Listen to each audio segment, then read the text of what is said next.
Біз бүгін сіздермен батыс және шығыс медицинасының айырмашылықтары туралы айтатын боламыз. Менің есімім Айгүл.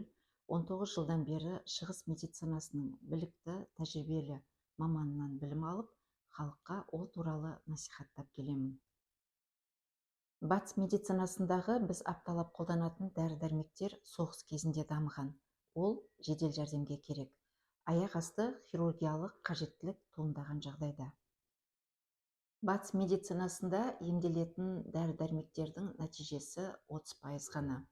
Бәрібір 70% созылмалы науқасқа айналамыз. Қазақша айтқанда, жыртықты жамағанмен бірдей. Яғни ауырып тұрған кезде батыс медицинасына острый болезнь деп қабылдансақ, жеңілдеп қалған соң хроникалық түріне көшетініміз анық. Біздерде қазіргі таңда бизнеске айналған синтетикалық химиялық дәрі-дәрмектер бүйректі істен шығарады, бауыр мен асқазанды отырғызады. Антибиотиктерге өлген иммунитет алғашқыдай бола алмайды.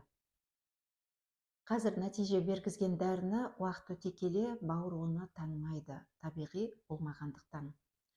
Зат алмасу кезінде лас қалдық деп танып, қайтадан ағзада зиян беретін затқа айналдырады.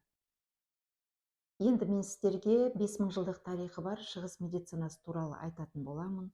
Шығыс медицинасының негізгі мақсаты денсаулықты күшейту, дені сау ұрпақ әкелу, сау саламатты өмір сүру.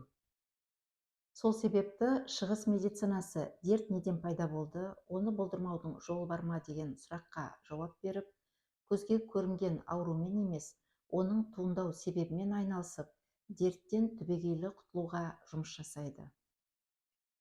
Қорытындылайтын болсақ, батыс медицинасы жедел көмек беретін болса, шығыс медицинасы асықпай зор нәтижеге қол жеткізу деген сөз.